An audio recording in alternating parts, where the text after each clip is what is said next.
ముందుగా మన తండ్రి అయిన దేవునికి ప్రభువైన యేసుక్రీస్తు ద్వారా వేవేల కృతజ్ఞతాస్తుతులు చెల్లిస్తూ ఈ యొక్క మార్నింగ్ ప్రేయర్ ద్వారా లేఖనం ఏమి చెప్పుచున్నది అని ఆలోచించి అనేక మందిని ఆలోచింప చేయడానికి చేరువచ్చినటువంటి మీ అందరికీ కూడా ప్రభువైన యేసుక్రీస్తు నామములో శుభాభివందనములు తెలియజేస్తూ సహోదరుల అప్పారావు గారి ప్రారంభ ప్రార్థన ద్వారా ఈనాటి మార్నింగ్ ప్రేయర్ కార్యక్రమమును మనం ప్రారంభించుకుందాము.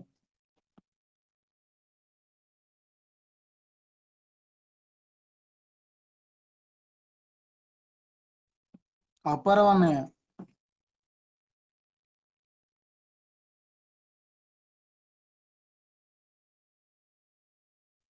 లాలయ్య గారు మీరు చేయండి.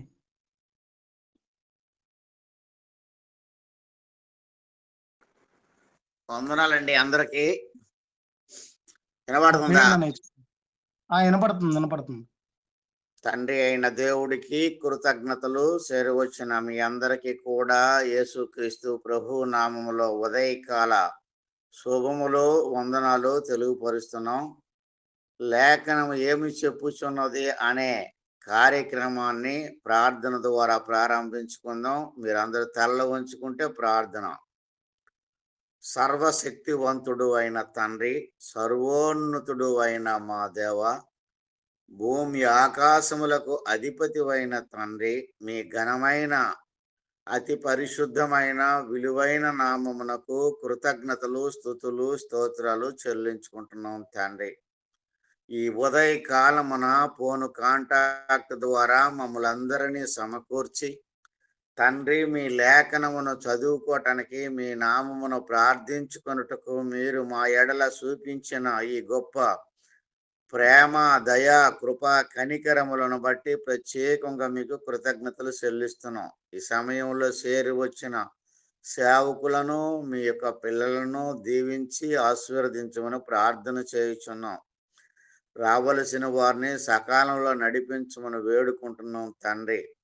వాక్యాన్ని బోధించటానికి సిద్ధంగా ఉన్నటువంటి సహోదరులు తండ్రి దేవకిరణ్ గారికి, అనిల్ బాబుకి నాయన ప్రత్యేకంగా నాయన జ్ఞానమును, వివేకమునిచ్చి చక్కగా బోధించగలిగినటువంటి సామర్థ్యమును, బలమును, శక్తిని అనుగ్రహించి మీరే ఘనత మహిమ పొందమని ప్రార్థిస్తున్నాం. ఈ సమయంలో నాయన సమస్తము మీ మహిమ కొరకు జరిగించమని, శోధనకి అంతరాయానికి దారి లేకుండా సహాయం నిమ్మని యేసుక్రీస్తు ప్రభు నామమున ప్రార్థించడి వేడుకుంటున్నాం తండ్రి.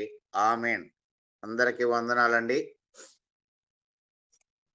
చక్కగా ప్రార్థన చేసినటువంటి సహోదరుల అప్పారావు గారికి ప్రత్యేకంగా వందనములు తెలియజేస్తూ మొదటి పాటగా సహోదరులు అప్పారావు గారు పాడి వినిపిస్తారు. రెండవ పాటగా సహోదరులు లాలయ్య గారు పాడి వినిపిస్తారు.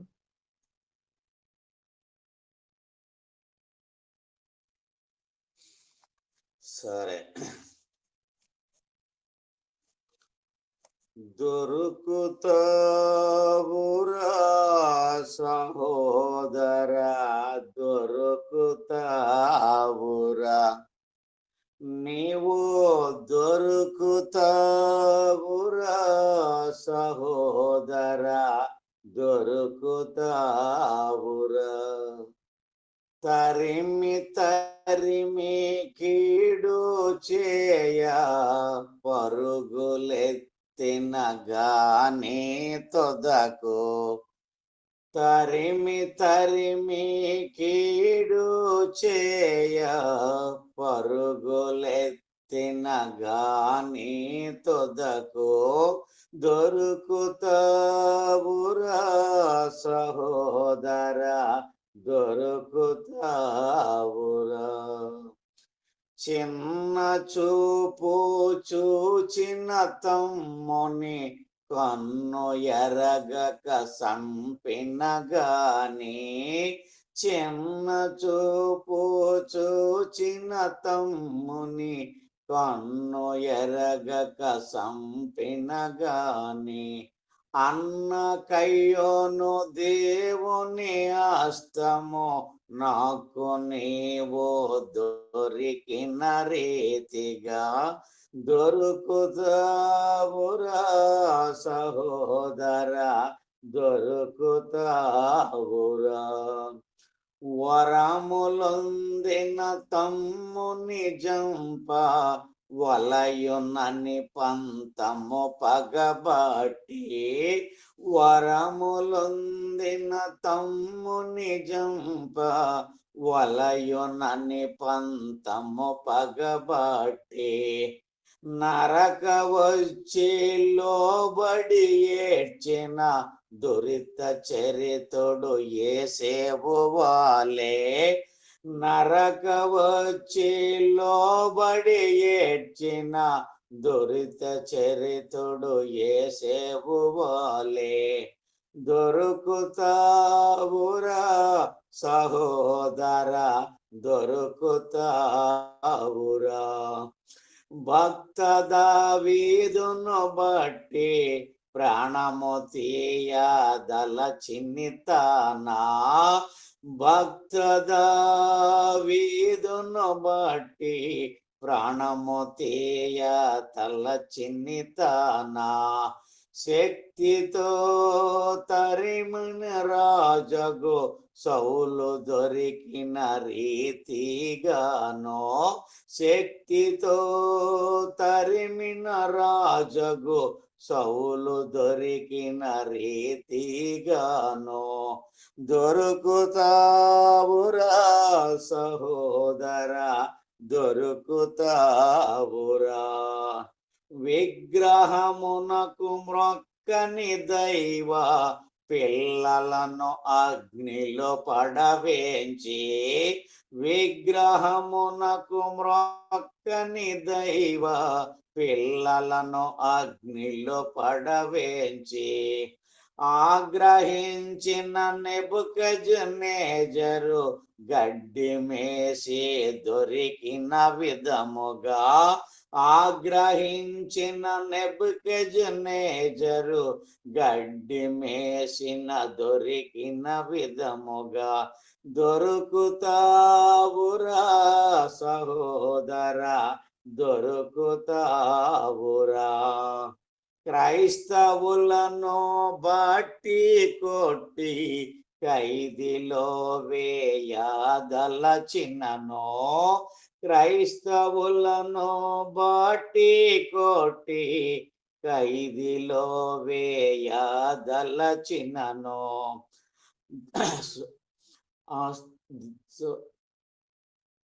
హస్తమునకు దొరికి వెలుగును సరే అండి, అందరికీ వందనాలు. ఈ యొక్క వచనాన్ని ఆఫ్ చేస్తున్నాను. మీరు వేరే వాళ్ళకి ఇవ్వండి పాట.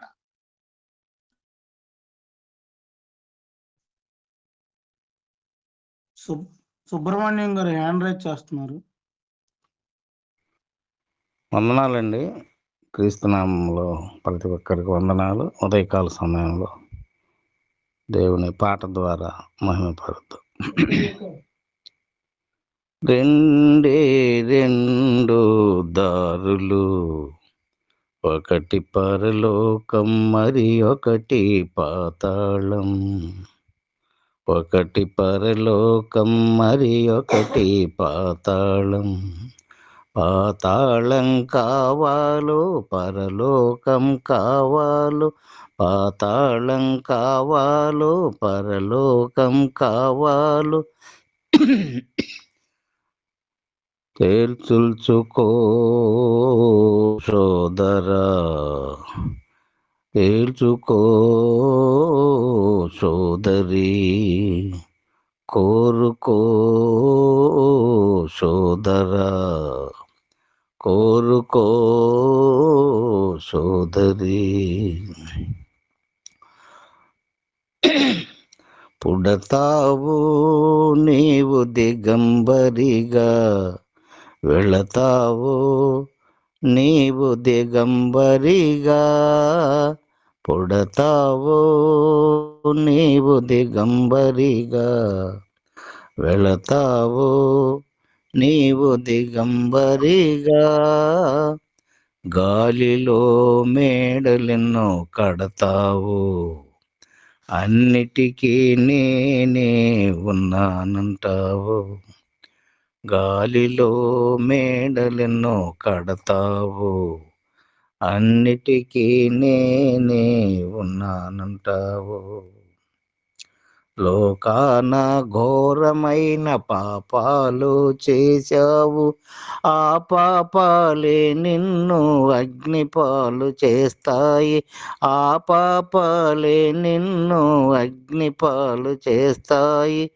అగ్నిలో పడకుండా యేసు ప్రభుని నమ్ముకో, అగ్నిలో పడకుండా యేసు ప్రభుని నమ్ముకో.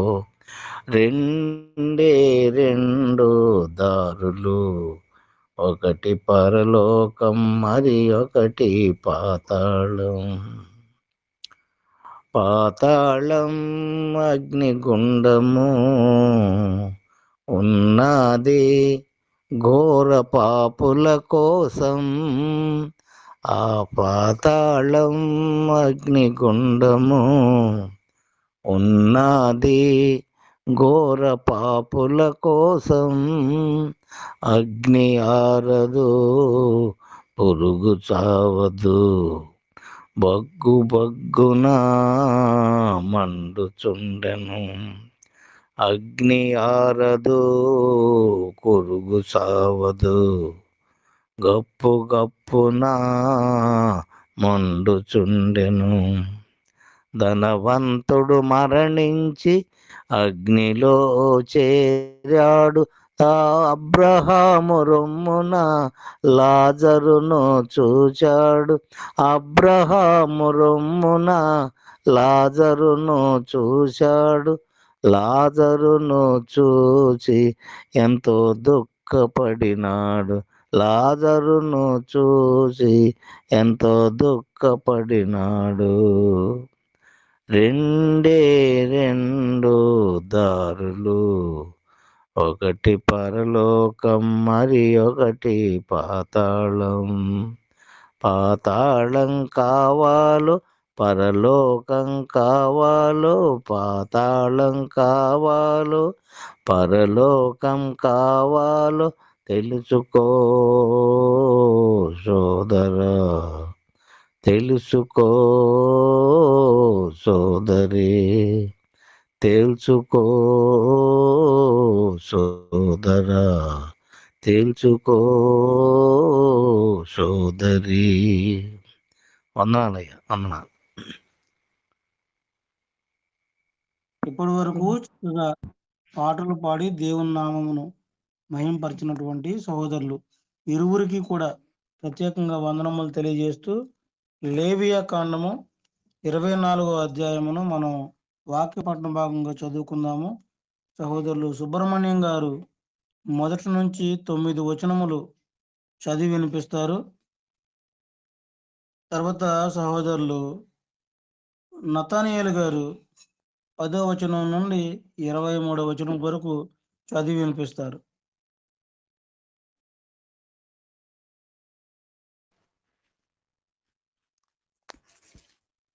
మొదటిగా తండ్రి అయిన దేవునికి కృతజ్ఞతాస్తుతులు చెల్లించుకుంటూ గ్రూప్లో ఉన్న సభ్యులందరికీ నా హృదయపూర్వక వందనాలు.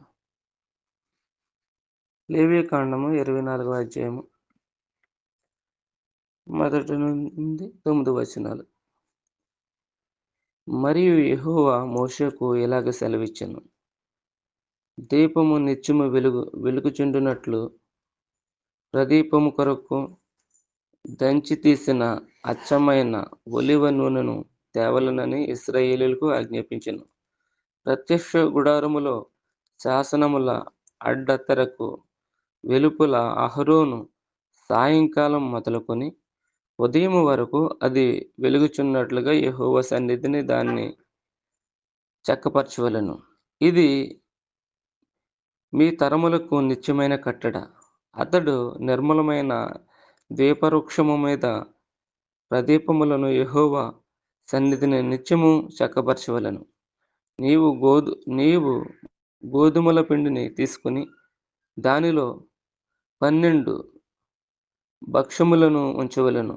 ఒక్కొక్క భక్ష్యమును సేరు పిండి ఉండవలెను. యెహోవా సన్నిధిని నిర్మలమైన బల్ల మీద ఆరే ఆరేసి భక్ష్యములు గల రెండు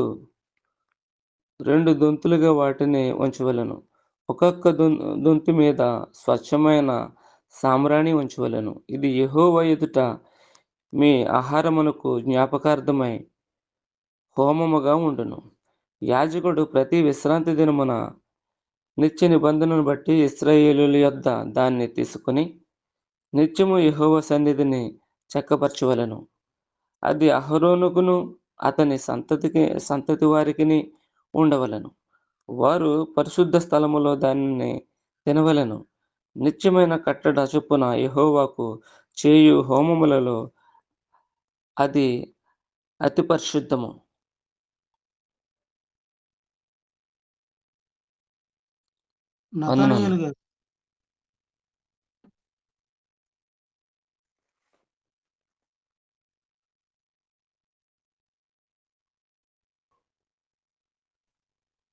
నతానీయులు గారు స్పీకర్ ఆన్ చేయండి.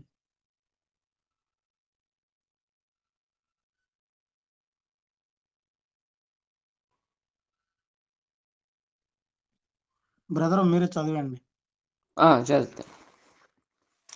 ఇశ్రాయేలీయులకు ఒక స్త్రీని ఐగుప్తుడు ఒక పురుషునికి పుట్టినవాడొకడు ఇశ్రాయేలీయుల మధ్యకు వచ్చెను.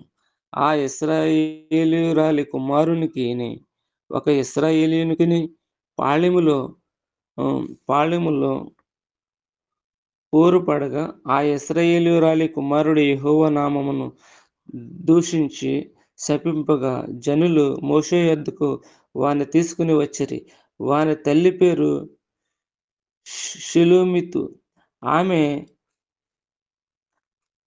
షెలోమితు. ఆమె దాను గోత్రికుడైన దిబ్రీ కుమార్తె.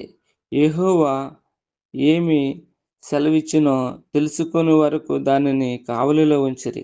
అప్పుడు యెహోవా మోషేకు ఇలాగ సెలవిచ్చెను, శపించిన వానిని పాళెము వెలుపలికి తీసుకుని రమ్ము. వాని శాపవచనమును వినిన వారందరూ వాని తల మీద తమ చేతులుంచి తరువాత సర్వ సమాజము రాళ్లతో వానిని చావగొట్టవలెను. మరియు నీవు ఇశ్రాయేలీయులతో ఇట్లనుము, తన దేవుణ్ణి శపించిన వాడు తన పాపశిక్షను భరింపవలెను. యెహోవా నామమున దూషించువాడు మరణ శిక్షను పొందవలెను. సర్వ సమాజము రాళ్లతో కొట్టి వానిని చావగొట్టవలెను. పరదేశులే గాని స్వదేశీయే గాని యెహోవా నామమును దూషించిన ఎడల వానికి మరణ శిక్ష విధింపవలెను. ఎవడైనను ఒకని ప్రాణహత్య చేసిన ఎడల వానికి మరణ శిక్ష విధింపవలెను. జంతు ప్రాణహత్య చేసిన వాడు ప్రాణమునకు ప్రాణమునిచ్చి దాని కష్టము పెట్టుకొనవలెను. ఒకడు తన పొరుగువానికి కళంకము కలుగజేసిన ఎడల వాడు చేసినట్లు వానికి చేయవలెను.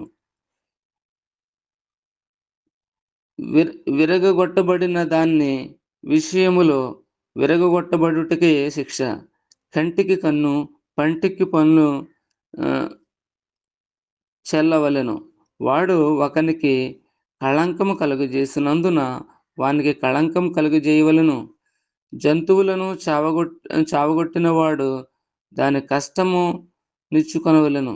నరహత్య చేసిన వారికి మరణశిక్ష విధింపవలెను. మీరు పక్షపాతము లేక తీర్పు తీర్చవలెను.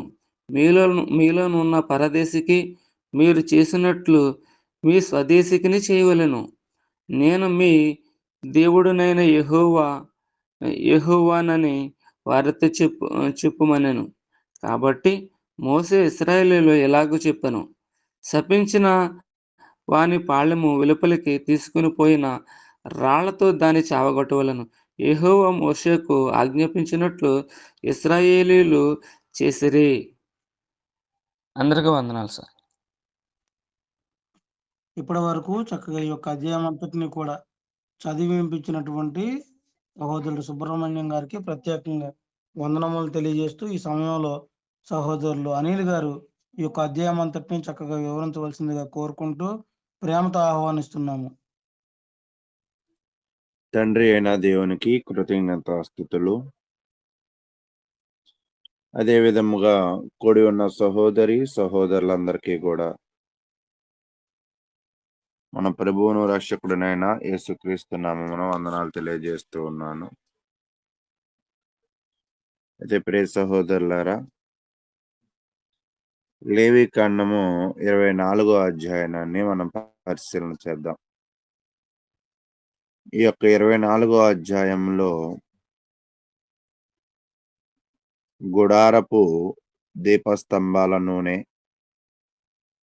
మరియు వారపు రొట్టెల నిర్వహణ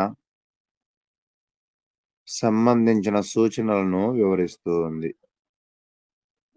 అంటే ఇది ఒక రకంగా యాజకుడికి తన బాధ్యతను గుర్తు చేస్తూ అతడు చేయవలసిన పని నిమిత్తము దేవుడు తెలియజేస్తున్న విధి విధానాలు.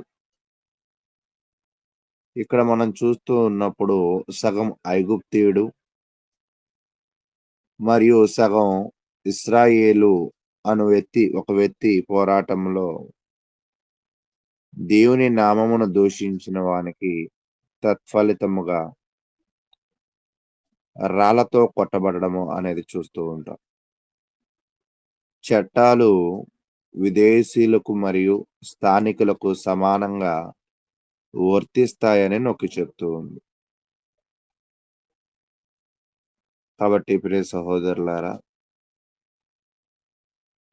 ఈ యొక్క చట్టాలు నియమ నిబంధనల్లో కంటికి కన్ను పంటికి పన్ను అనే సూత్రము మీద ఈ చట్టాలు అందరికీ కూడా సమానంగా వర్తింపబడుతూ ఉన్నాయి. వీటి యొక్క ముఖ్యాంశాలలో అవుట్లైన్స్ చూస్తే 1 నుంచి 4 వచనాలు బంగారు దీపస్తంభం మీద ఉన్న, అంటే ఇక్కడ సాక్ష్యపు మందసములో ఉన్న దీపస్తంభము దగ్గరైన ఈ విషయాన్ని మొదలు పెడుతూ ఆ దీపం వెలిగింపబడాలి అని తెలియజేస్తూ ఆలివ్ ఆయిల్తో దానిని వెలిగించాలి అని అహరోనుకు ఆజ్ఞాపించబడింది. అంటే స్థానిక అక్కడ జరుగుతున్న దీపస్తంభములో వాడవలసిన ఆ యొక్క ద్రవాన్ని లేదా ఆ ఆయిల్స్ ని తెలియజేస్తూ తన ఆజ్ఞను మరింత వివరముగా అహరోనుకు తెలియజేయడం చూస్తూ ఉన్నాం. తర్వాత సన్నిధి రొట్టె 5 నుంచి 9 వచనాలు చూస్తూ ఉన్నప్పుడు ఇశ్రాయేలు గోత్రికులను సూచించే 12 మెత్తటి పిండి రొట్టెలను 6 వరుసలు 2 వరుసలుగా 2 ఆరులు అక్కడ ఉన్న బల్ల మీద అమర్చాలి.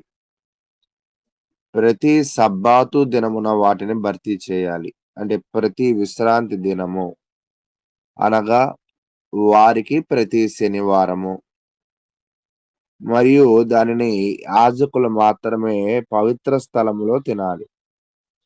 ఇక్కడ చూడండి, ఆలివ్ ఆయిల్తో మాత్రమే వెలిగించాలి. ఆ ఆహారాన్ని పవిత్ర స్థలంలో మాత్రమే తినాలి. తర్వాత 10 నుంచి 16 దాకా చూస్తూ ఉన్నప్పుడు మనం ఒక వ్యక్తి పోరాటములో ప్రభువు నామాన్ని శపించాడు. అతని నిర్బంధములో ఉంచారు, అంటే జైల్లో ఉంచారు. మరియు దేవుడు అతన్ని శిబిరం వెలుపలకు తీసుకువెళ్లి సమాజము రాళ్లతో కొట్టాలని ఆదేశించారు. తర్వాత 17 నుంచి 23 దాకా చట్టాలు అనగా దైవ దూషణ మరణ శిక్ష విధించదగిన నేరమని ఈ సంఘటన నిర్ధారిస్తుంది.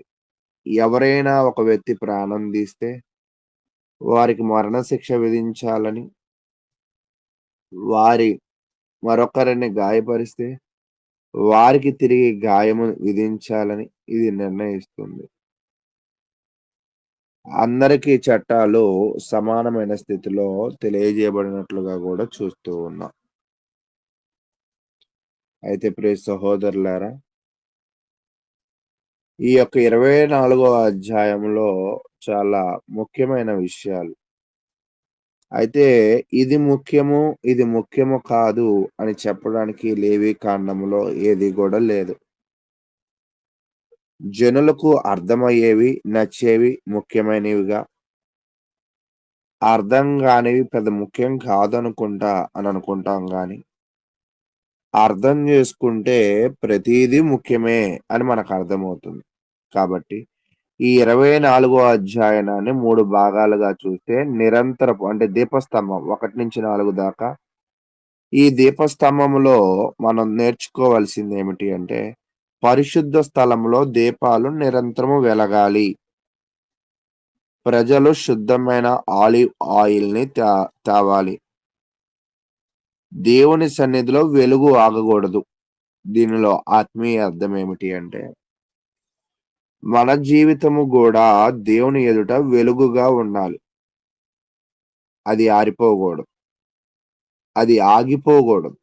అంటే విశ్వాసము, పవిత్రత జీవితము వీటిని ఖచ్చితంగా మనము కొనసాగించాలి.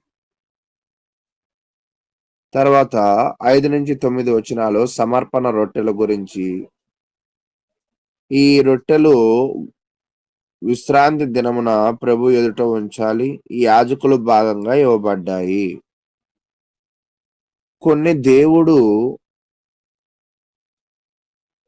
ఇక్కడ ఆత్మీయ అర్థం ఏమిటంటే, దేవుడు తన ప్రజల అవసరాలను గుర్తుంచుకుంటాడు. ఆయన సన్నిధిలో జీవన పోషణ ఉన్నది. అంటే ఇశ్రాయేలు ప్రజలందరినీ రొట్టెలు తాగడానికి గల అర్థం ఏమిటి అంటే, అక్కడ యాజకుడు జీవన పోషణం కొరకు అవి తీసుకురమ్మన్నారు. దేవుడు తన ప్రజల అవసరాలను గుర్తుపెట్టుకుంటాడు, వాటిని తీరుస్తాడు అని తమన్నా. కాబట్టి ఆయనకు చెప్పిన కొన్ని విషయాలున్నాయి. ప్రజలకు చెప్పిన విషయాలను కూడా ఇక్కడ తెలియజేస్తూ ఉన్నా. నేనెందుకు పెట్టాలి? మొత్తం ఆయనే తింటాడా? కొన్ని సన్నిధానంలో వదిలేయొచ్చు కదా అని అనడానికి అవకాశం లేదు. ఎందుకంటే అక్కడే వివరంగా ఏం చెప్పాడంటే, అది ప్రభు దినము రోజు అంటే అక్కడ ప్రతి విశ్రాంతి దినము రోజు దానిని మారుస్తూ ఉండాలి. దానిని పవిత్ర స్థలములో అక్కడ ఉన్న యాజకులు తినాలి అని చెప్పాడు. ఇది అర్థం చేసుకోగలిగితే వాళ్ళు పెట్టగలుగుతారు. వాళ్ళు పెట్టగలిగితే అక్కడ పని చేసేవాడి జీవనం సాగుతూ ఉంటుంది. తర్వాత 10-23 దాకా చూస్తున్నప్పుడు దూషణకు శిక్ష, దేవుని నామానికి గౌరవం. అంటే ఒకడు దేవుని నామాన్ని దూషించాడు, ప్రభు ఆజ్ఞ ప్రకారము న్యాయము సమానంగా అమలు చేయబడింది. జీవము కొరకు జీవము, కన్ను కొరకు కన్ను అనే న్యాయ సూత్రం. ఇక్కడ ఆత్మీయ అర్థం ఏమిటి అంటే, దేవుని నామం పవిత్రమైనది. మాటలలో, కార్యాలలో గౌరవము చాలా అవసరం. ఈరోజు మనము పని చేయడం ఎంత ముఖ్యమో, గౌరవిస్తూ పని చేయడం అంత ముఖ్యము. పవిత్రమైన మాటలు మాట్లాడుతూ పని చేయడం చాలా అవసరము. అంటే పనిలో గౌరవం కనపడాలి, పవిత్రత కనపడాలి. కానీ దేవుని కొరకు చేసే పనిలో మన యొక్క విధి విధానాలు కాదు. కాబట్టి ప్రియ సహోదరులారా, మన జీవితంలో ఇక్కడ మనం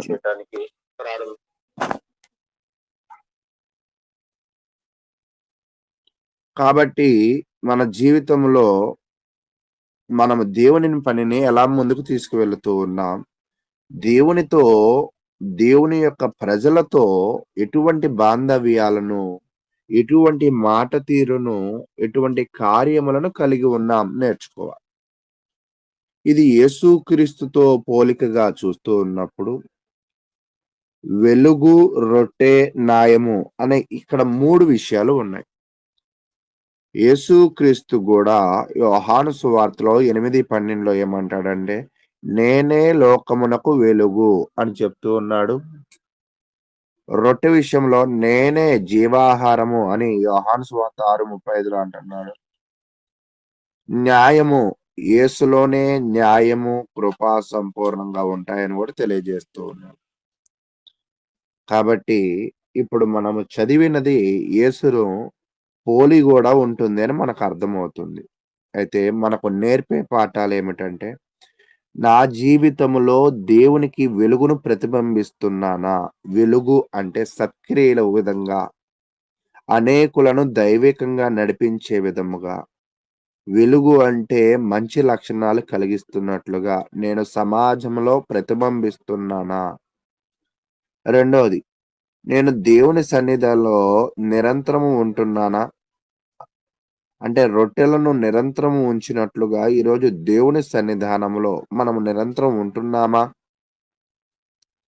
సరే ఉంటే దేవుడు చెప్పినట్లుగా అక్కడ రొట్టెలు ఉంచినట్లుగా ఈరోజు దేవుని సంఘములో నీవు అక్కడ దేవుని సేవకుడి పోషణ కొరకు ఎలాంటి వాటిని నువ్వు సిద్ధపరుస్తూ ఉన్నావు?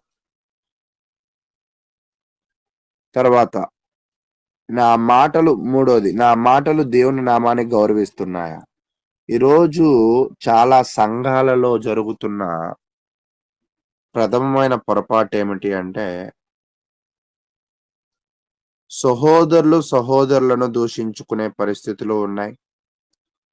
సహోదరులు సేవకులను దూషించే పరిస్థితులు ఉన్నాయి. అది ఎలాంటి కారణమైనా కావచ్చు.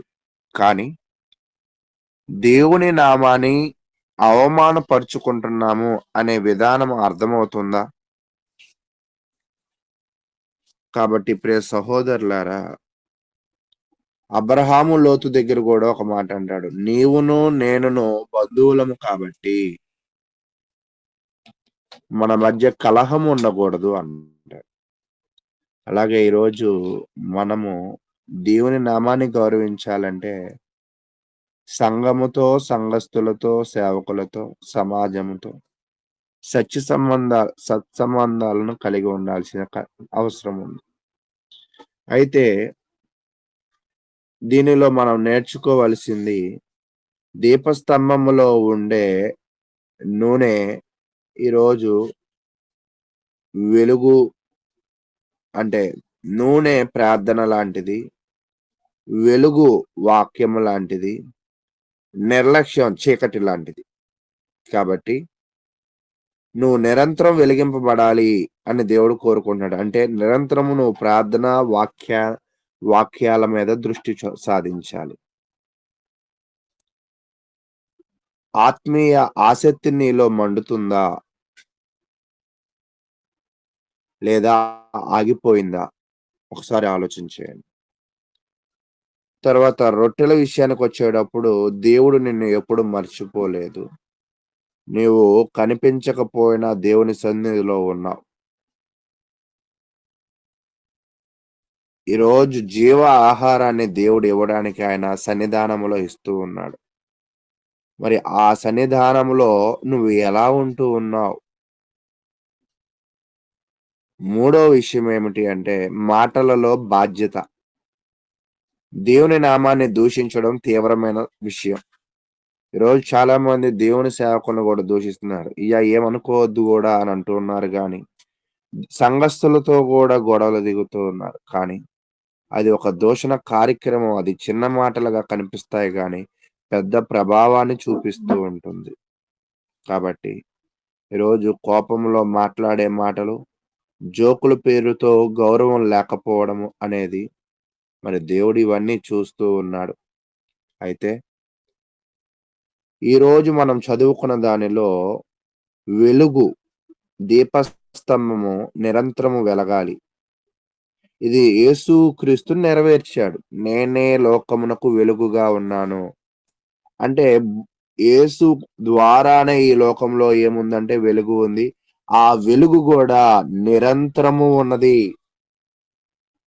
అది చూసుకోవాల్సిన బాధ్యత ఎవరికిచ్చాడంటే యాజకుడికిచ్చాడు. అందుకే యేసు ఏమయ్యాడంటే ఈ వెలుగుగా కనపడడానికి ఆయనే మనకు ప్రధాన యాజకుడుగా ఉన్నాడు. తర్వాత నూనె. ప్రజల శుద్ధ నూనె తావాలి. అంటే పరిశుద్ధమైనది. అంటే పరిశుద్ధాత్మ శక్తితోని జీవనాన్ని దేవుడేం చేయమంటున్నాడంటే నింపమంటున్నాడు.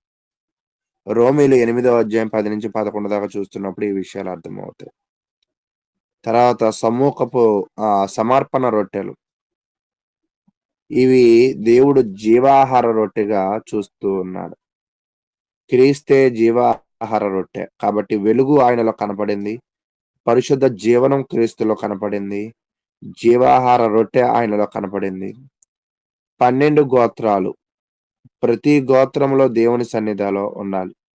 అలాగే యేసులో అందరూ దేవుని పిల్లలైతే దేవుని పిల్లలుగా ఉన్న వాళ్ళందరూ కూడా దేవుని మందిరంలో కనపడాలి. నిరంతరము సమర్పణ. అంటే ప్రతి విశ్రాంతి దినమున ఎలా సమర్పణ చేశారో వాళ్ళు. యేసు కృప మన మీద నిరంతరము కూడా ఉంటుంది.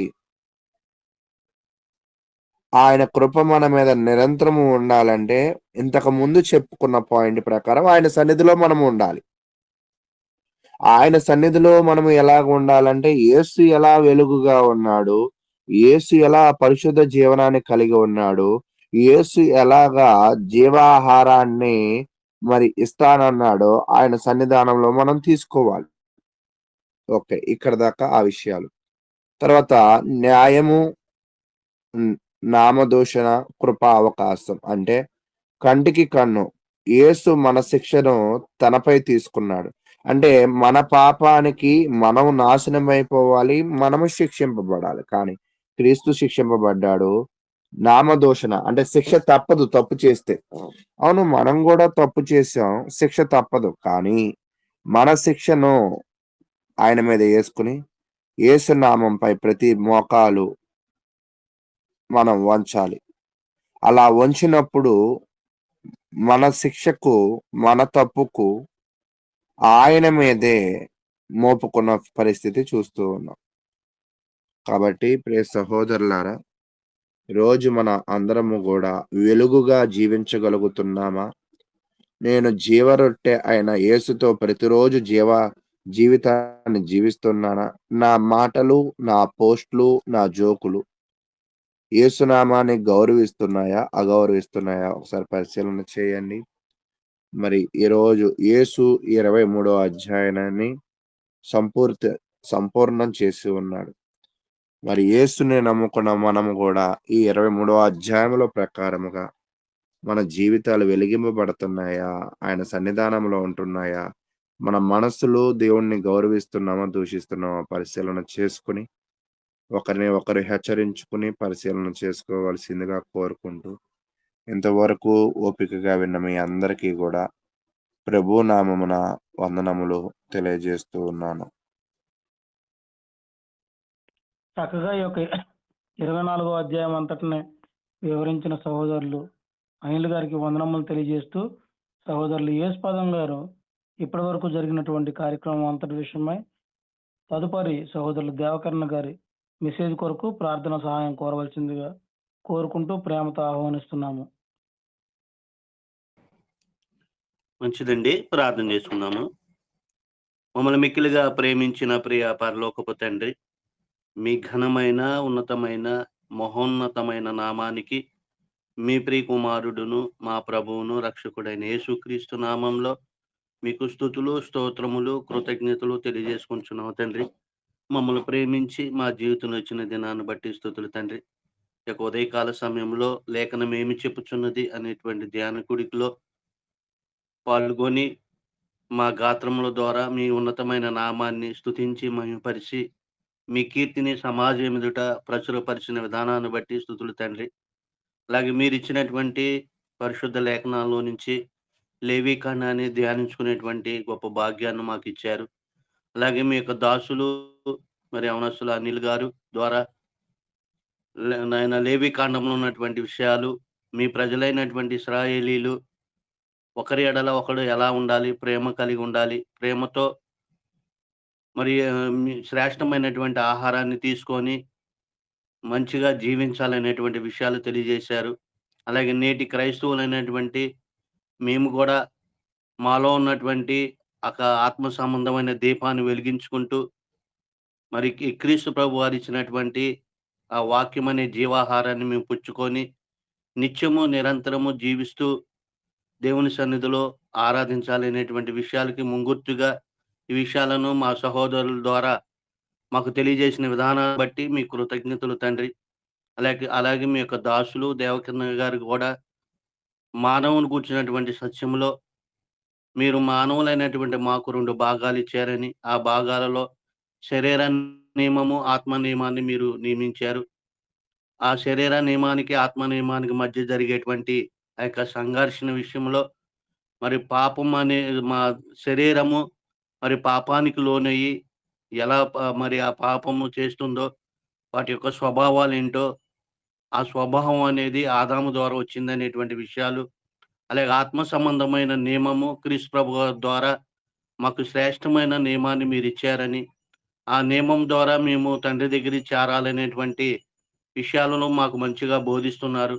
అలాగే ఈరోజు మరి మీ ప్రజలైనటువంటి మా మధ్యకి మరి ఎలాంటి విషయాలు బోధించాలని సిద్ధపడి వచ్చున్నారో, సిద్ధపడినటువంటి ఆ విషయాలను మరి స్పష్టంగా సందర్భానుసారంగా బోధించటానికి మంచి జ్ఞానాన్ని, జ్ఞాపకశక్తిని మీ సేవకులకి దయచేయమని కోరుకుంటూ, వినుచున్నటువంటి మేము మరి జాగ్రత్తగా పరిశీలన చేస్తూ మా జీవితాలను, మా ప్రవక్తలను మేము సరిచేసుకునేటువంటి విధంగా వాటిని గ్రహించటానికి మాకును మంచి మనసు దయచేయమని కోరుకుంటూ, ఈ మనవులు మీ ప్రియకుమారుడును మా ప్రభువును రక్షకుడైన యేసుక్రీస్తు నామంలో ఈ మనవులన్నీ అడిగి వేడుకొనుచున్న ప్రియ పరలోకపు తండ్రి, ఆమేన్.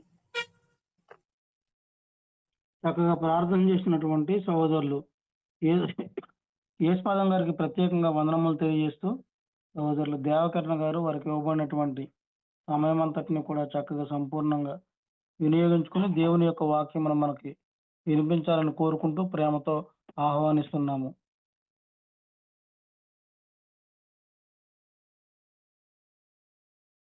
ముందుగా మన తండ్రి అయిన దేవునికి నా కృతజ్ఞతాస్తుతులు చెల్లిస్తూ ఉన్నాను. అలాగే వాక్యం వినుటకు సిద్ధపడిన ప్రతి ఒక్కరికి నా హృదయపూర్వకమైన వందనములు తెలియజేస్తూ ఉన్నాను.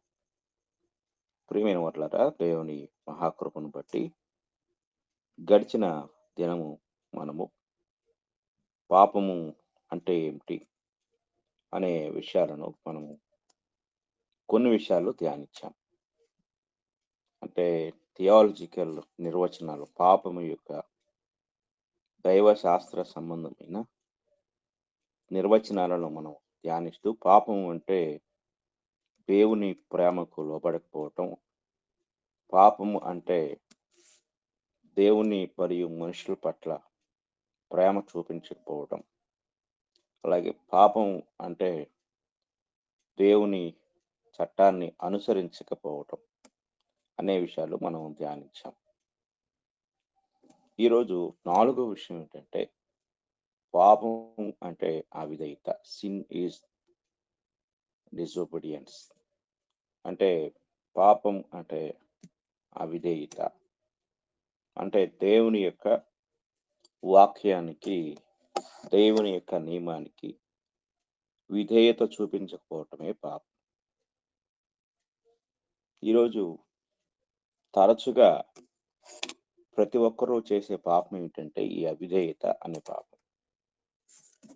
అవిధేయత అనేది ఎంతటి ప్రమాదకరమైందో మనము దేవుని యొక్క గ్రంథం నుండి పరిశీలించినప్పుడు అవిధేయత అనేది ఎంత నాశనాన్ని, నష్టాన్ని కలుగు చేస్తుందో దేవుని యొక్క గ్రంథం మనకి ఎంతో స్పష్టంగా తెలియజేస్తుంది.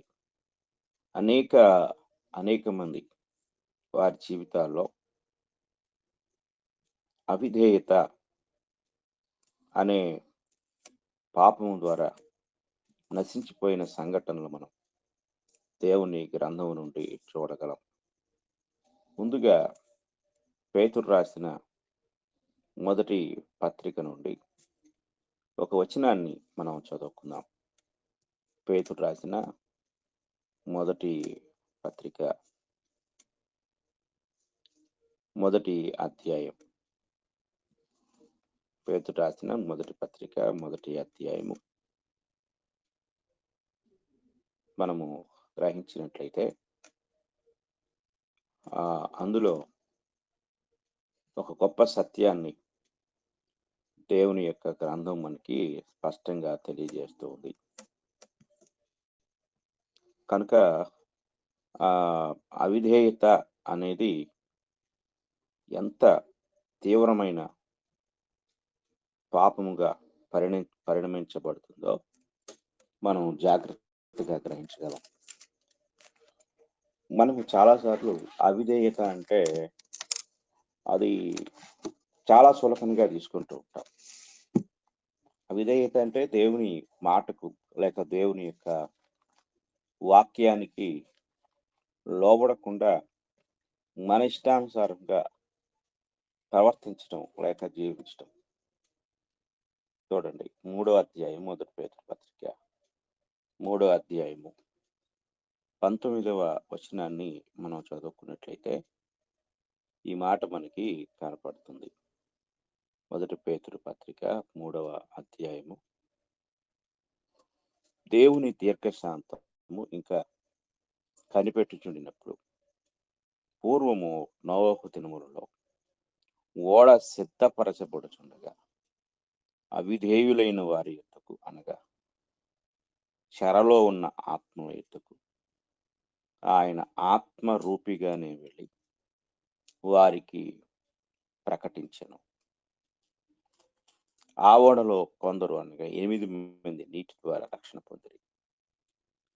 వీరు బైబిల్ గ్రంథంలో ఎక్కడైనా చూడండి, శిక్ష లేక నష్టము లేక నాశనము పొందిన వారిని మనం చూసినప్పుడు వారు అవిధేయతకు లోనైన వారుగా మనం గ్రహించగలం. ఎక్కడైతే అవిధేయత ఉంటుందో అక్కడ శిక్ష ఉంటుంది, దేవుని యొక్క ఉగ్రత ఉంటుంది. ఇది మనము తరచుగా గ్రహించగలం. కనుక పాపం అంటే అవిధేయత, దేవుని యొక్క నియమానికి లోపడకపోవడం, దేవుని యొక్క చిత్తాన్ని గ్రహించకపోవడం, అది అంగీకరించకపోవడం ఎంత భయంకరమైన పరిస్థితి. కనుక మాట వినకపోవడం అనేది మనం తరచుగా పట్టించుకోము. అది ఒక పెద్ద పాపముగా పరిణమించం లేక అనుకోము. చూడండి, ఇది పాపం అనగా అవిధేయత అనే సత్యాన్ని మనం చాలా జాగ్రత్తగా గ్రహించాలి. ఎక్కడైతే అవిధేయత ఉంటుందో అక్కడ ఉగ్రత ఉంటుంది. 2వ దినవృత్తాంతముల గ్రంథం 30వ అధ్యాయము 8వ వచనాన్ని మనం చదువుకుందాం. 2వ దినవృత్తాంతములు 30వ అధ్యాయము 8వ వచనాన్ని మనం చదువుకున్నట్లయితే, మీ పితరుల వలె మీరు అవిధేయులు కాక యెహోవాకు లోబడి ఆయన శాశ్వతముగా పరిశుద్ధపరిచిన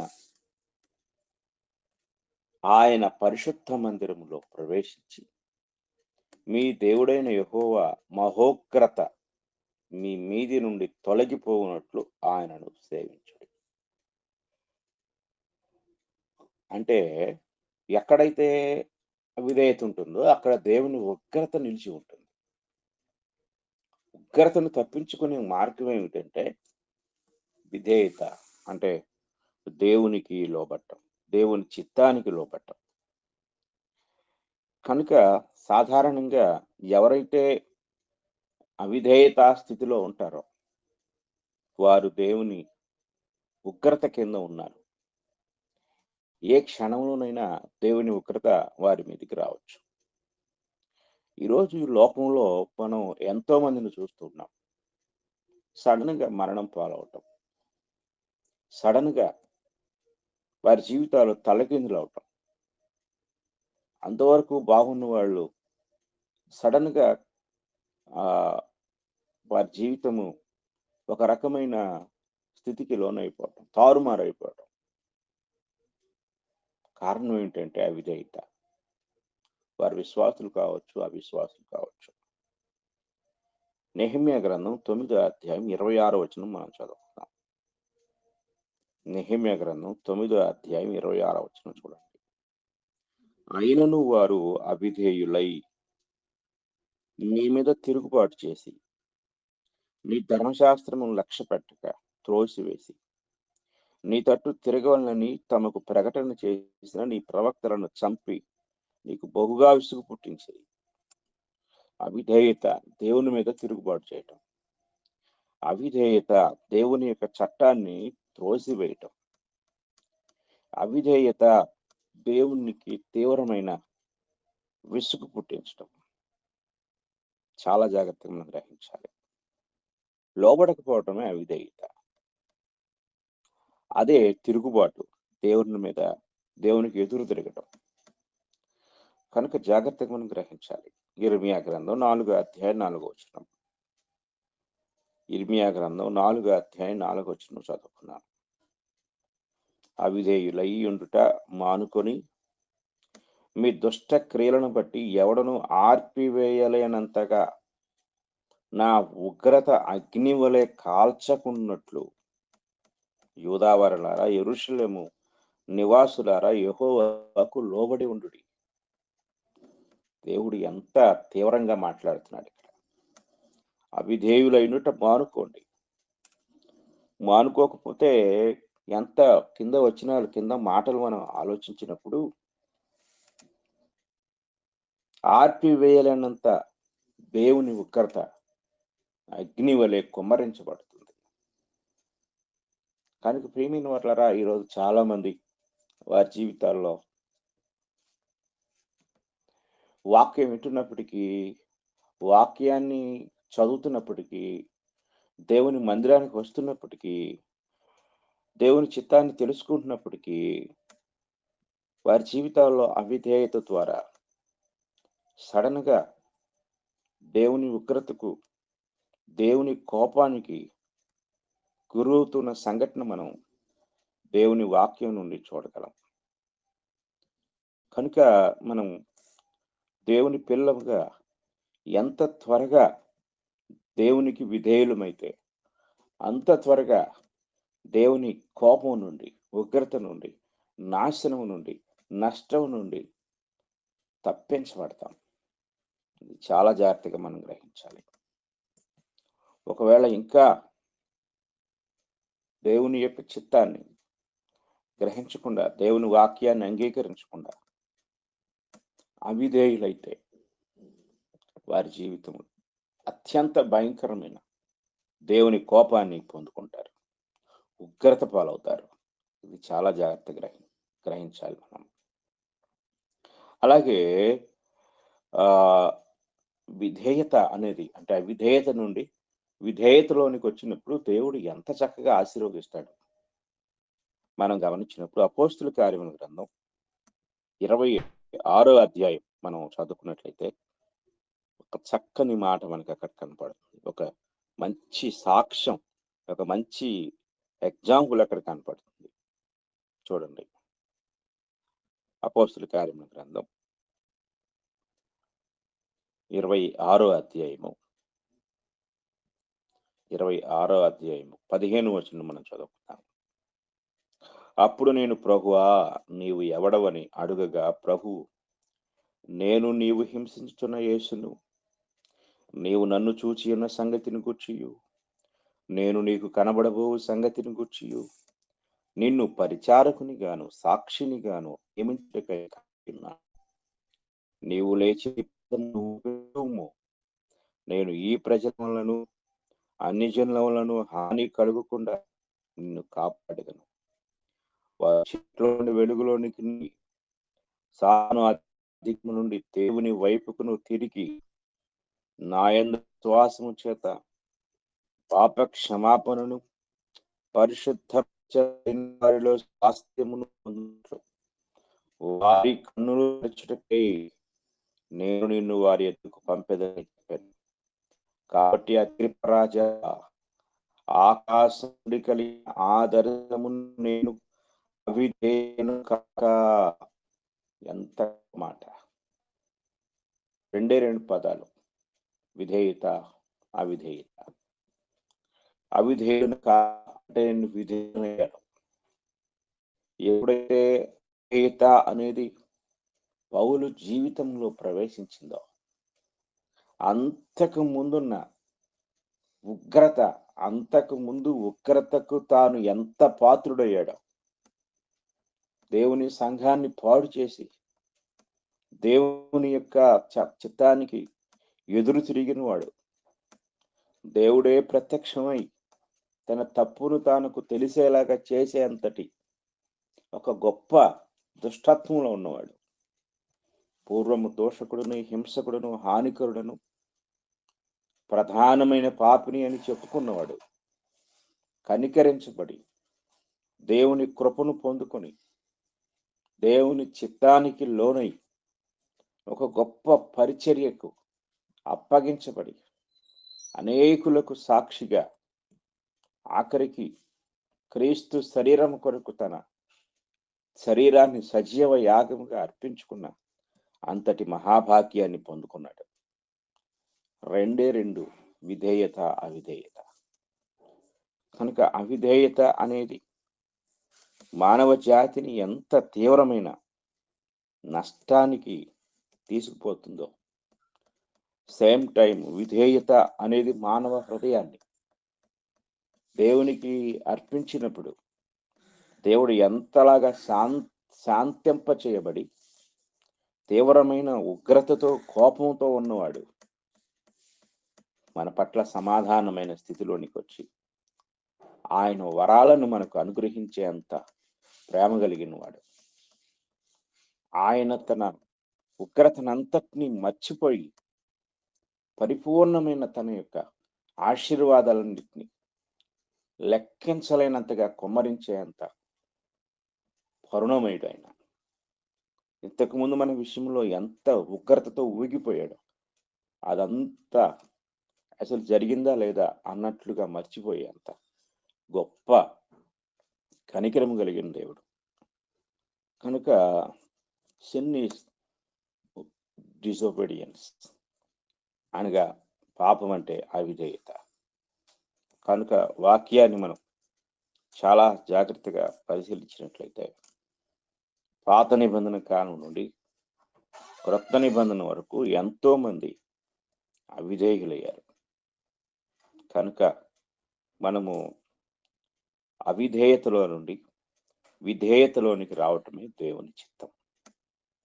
కనుక వాక్యాన్ని మనం పరిశీలించి ఇంతవరకు చదువుకున్న విషయాలు మనం గ్రహించడం ద్వారా ఇంకా వాక్యానికి లోపడకుండా నేను రక్షించబడ్డాను అనే భ్రమలో ఉండి మన జీవితంలో ఇంకా అవిధేయత అనే పాపాన్ని మనం కొనసాగిస్తూ ఉంటే ఎవరైనా సరే రక్షించబడినా రక్షించబడకపోయినా అవిధేయత అనేది ప్రతి ఒక్కరి జీవితంలో సమానమైన శిక్షను కలిగి ఉంటుంది.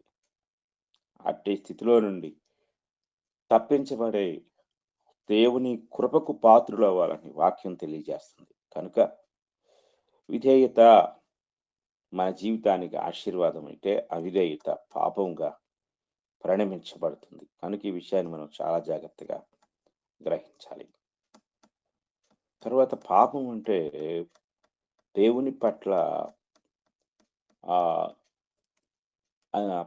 అది ప్రేమతో కూడిన స్వభావం లేకపోవటం, అంటే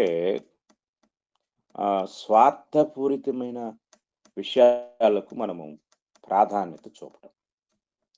అంటే దేవుని ప్రేమించవలసినంతగా ప్రేమించకుండా మన జీవితంలో స్వార్థాన్ని కలిగి ఉంటాం. తరచుగా మనము భౌతికమైన విషయాల పట్ల ఆసక్తి చూపిస్తూ భౌతికమైన విషయాల పట్ల తీవ్రమైన శ్రద్ధ చూపిస్తాం, శ్రమ పడతాం.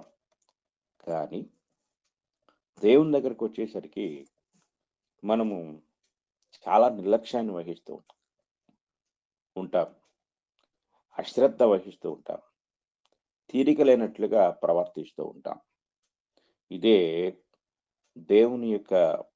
దేవుని పట్ల సరి అయిన ప్రేమను కలిగి ఉండలేకపోవటం. ఇది మనం చాలా జాగ్రత్తగా గ్రహించాలి. కనుక పాపం అంటే దేవుని పట్ల తగినంత ప్రేమ లేకపోవటం అనే విషయాన్ని మనం గ్రహించాలి. ఇక మనం తరువాత పాయింట్లోనికి వెళ్దాం. ఇంతవరకు మనం 5 పాయింట్లు చెప్పుకున్నాం. తరువాత లేఖనాల సారాంశం అంటే పాపమును గురించి లేఖనాల సారాంశాన్ని మనం ఆలోచిద్దాం. The summary of scripture concerning sin. The summary of scriptures concerning sin అంటే లేఖనాలు ఏం చెప్తున్నాయి పాపాన్ని గురించి అనేది మనం ఆలోచించినప్పుడు ఇందులో ఒకటో విషయం ఏమిటంటే దైవిక ధర్మశాస్త్రం అంటే టువర్డ్ ద డివైన్ లా. అంటే ఇందులో ఒకటి ఉద్దేశపూర్వక అతిక్రమణ, విల్ఫుల్ ట్రాన్స్గ్రెషన్. అంటే ఉద్దేశపూర్వకంగానే అతిక్రమించడం. ఇది మనం జాగ్రత్తగా గ్రహించాలి. ఉద్దేశపూర్వకంగా చేసే పాపం వేరు, ఉద్దేశపూర్వకంగా అతిక్రమించడం ఇది మనం జాగ్రత్తగా గ్రహించాలి. అంటే పొరపాటున అతిక్రమించడం ఉంది, ఉద్దేశపూర్వకంగానే కావాలని పాపం చేయటం అనేది కావాలని దైవ నియమాన్ని అతిక్రమించుట అనేది మనం గ్రహించగలం. హెబ్రీయులకు రాసిన పత్రిక 6వ అధ్యాయము 1వ వచనం నుండి మనం చదువుకుందాం. 1వ వచనం సరాసరి మనం 4వ వచనానికి వద్దాం. ఒకసారి వెలిగింపబడి పరలోక సంబంధమైన వరమును రుచి చూచి పరిశుద్ధాత్మలో పాలివారై దేవుని దివ్య వాక్యమును రాబోవు యుగ సంబంధమైన శక్తుల ప్రభావమును అనుభవించిన తరువాత తప్పిపోయిన వారు తమ విషయంలో దేవుని కుమారుని మరలా సిలువ వేయుచు బాహాటముగా ఆయన్ను అవమానపరుచుచున్నారు కనుక మారు మనస్సు పొందినట్లు అట్టి వారిని మరలా నూతన పరచుట అసాధ్యము. ఉద్దేశపూర్వకంగా తాను చేసేది పాపమని, అది తప్పని, అది వాక్య విరుద్ధమని తెలిసి కూడా ఉద్దేశపూర్వకంగా పాపం చేయటం ఇది మనం చాలా జాగ్రత్తగా గ్రహించాలి. ఈరోజు చాలా సంఘాలలో చాలా మంది విశ్వాసులలో ఉద్దేశపూర్వకంగా చేసే పాపం రాజ్యం ఏలుతుంది. ఇది మనం గ్రహించవలసిన వారమైనాం. కనుక మనం ఇంకా ఉద్దేశపూర్వకంగా అంటే విల్ఫుల్ అంటే మనము కావాలని ఉద్దేశపూర్వకంగా అంటే ఇది తెలిసి కూడా ఇది పాపం, ఇది చేయకూడదు అని తెలిసి కూడా చేసే పాపాలు ఉన్నాయి. కనుక ఈ ఉద్దేశపూర్వకంగా చేసే పాపము చాలా మందిని దేవుని మీద తిరుగుబాటు చేసేవారిగా మార్చుతుంది. కనుక ఇది మనం చాలా జాగ్రత్తగా గ్రహించాలి. తర్వాత ఫెయిల్యూర్ త్రూ ఇగ్నోరెన్స్ అంటే అజ్ఞానం ద్వారా మనం ఫెయిల్ అయిపోవటం, విఫలమైపోవటం ఇది జాగ్రత్తగా మనం గ్రహించాలి. అంటే అజ్ఞానము చేత పాపము చేసిన విధానం ఇది మనం గ్రహించినట్లయితే సంఖ్యాకాండం 15వ అధ్యాయం 30వ వచనాన్ని మనం చదువుకున్నప్పుడు ఈ మాటలు కనపడతాయి. సంఖ్యాకాండం 15వ అధ్యాయము 30వ వచనం. 30వ వచనాన్ని మనం చదువుకున్నట్లయితే, అయితే దేశముందు పుట్టినవాడే గాని పరదేశీయే గాని ఎవడైనను సాహసించి పాపము చేసిన ఎడల వాడు యెహోవాను తృణీకరించిన వాడును కనుక అట్టివాడు నిశ్చయముగా జనులలో ఉండకుండా కొట్టివేయబడును. వాడు యెహోవా మాటను లక్ష్యం చేసి ఆయన ఆజ్ఞను మీరినందున నిశ్చయముగా కొట్టివేయబడును. వాని దోష శిక్షకు వాడే కారకుడు. జాగ్రత్తగా గ్రహించాలి. చూడండి, 29వ వచనం చదువుకున్నాం. 29వ వచనం, 30వ వచనం కాదు. ఇశ్రాయేలీయులలో పుట్టినవాడే అని వారి మధ్యను నివసించు పరదేశీయే కాని పొరపాటును ఎవడైనా పాపం చేసినట్లా వానికిని మీకును విధి ఒకటే ఉండవలెను. ఇదే ఇగ్నోరెన్స్.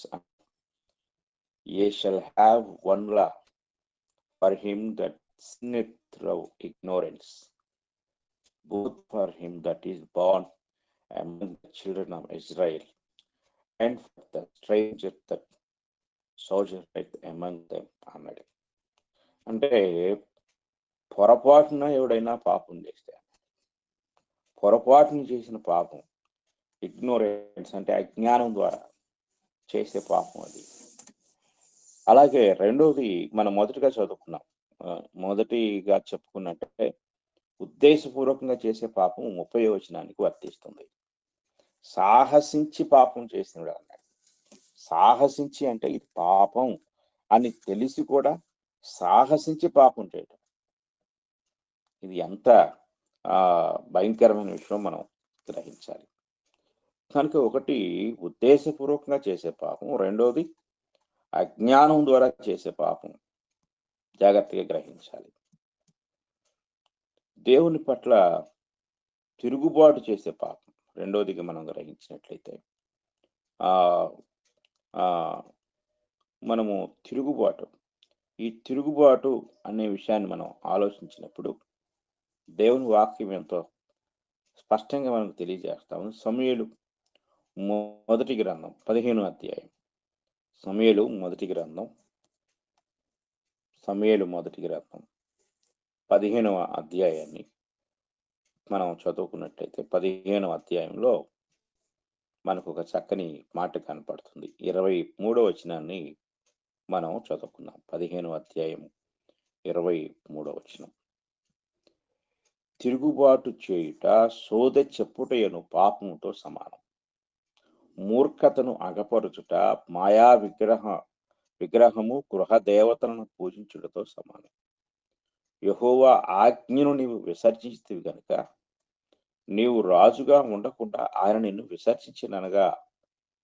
చాలా జాగ్రత్తగా గ్రహించాలి. ఇక్కడ దేవుడు ఏం కోరుకుంటున్నాడో అది సౌలు చేయలేకపోయాడు. దేవుని పట్ల తిరుగుబాటు చేశాడు. అదే ఇక్కడ తిరుగుబాటు చేయుట. పై వచనాన్ని కూడా మనం చదువుకుంటే, అందుకు సమూయేలు తాను సెలవిచ్చిన ఆజ్ఞను ఒకడు గైకొనుట వలన యెహోవా సంతోషించున్నట్లు ఒకడు దహన బలులను అర్పించుట వలన ఆయన సంతోషించునా. ఆలోచించుము. బలులు అర్పించుట కంటే ఆజ్ఞను గైకొనుటయు, పొట్టేళ్ల కొవ్వు అర్పించుట కంటే మాట వినుటయు శ్రేష్టము. తిరుగుబాటు చేయుట సోదె చెప్పుటయను పాపముతో సమానము, మూర్ఖతను అగపరచుట మాయా విగ్రహము గృహదేవతలను పూజించుటతో సమానం. అంటే కొన్ని పాపాలను కొన్నిటితో ఆయన సమన్వయపరుస్తూ ఉన్నాడు. తిరుగుబాటు చేయుట సోదె చెప్పుటను పాపముతో సమానం, మూర్ఖతను అగపరచుట మాయా విగ్రహము గృహదేవతలను పూజించుటతో, అంటే విగ్రహారాధనతో సమానం. మనము వాక్యానికి లోపడకుండా మూర్ఖంగా ఇంకా కొనసాగుతుంటే, మూర్ఖత్వంతో జీవిస్తూ ఉంటే అది విగ్రహారాధనతో సమానం. అంటే మనం విగ్రహారాధనే పాపం అనుకుంటాం, కానీ వాక్యానికి విరుద్ధంగా మనం ఏదైతే మూర్ఖంగా వెళుతూ ఉంటామో, కొన్నిసార్లు మూర్ఖమైన ప్రవర్తిస్తుంటాము, అప్పుడు అది విగ్రహారాధికులతో సమానమైపోతాం. క్రైస్తవులుగా ఉండి కూడా తిరుగుబాటు చేయుట, సోద చెప్పుట అను పాపంతో సమానం. దేవుడు ఇశ్రాయేలుకి ఇచ్చిన చట్టంలో నీ దేశంలో శకునగాండ్రు గాని, సోద చెప్పువారు గాని, కర్ణ పిశాచం గలవారు గాని ఉండకూడదు అని దేవుడు ఆజ్ఞ ఇచ్చాడు. ఇప్పుడు మనము ఈ ఈ తిరుగుబాటు చేయుట అంటే వాక్యానికి వ్యతిరేకంగా మన ఇష్టానుసారంగా చేసే ప్రతిదీ కూడా తిరుగుబాటే, దేవుని మీద తిరగబడటమే. ఇది గ్రహించాలి. ప్రభుత్వం మీద తిరుగుబాటు చేస్తే ఎంత అది చట్టబద్ధమైన నేరము, దేవుని మీద తిరుగుబాటు చేయటం కూడా అంతే.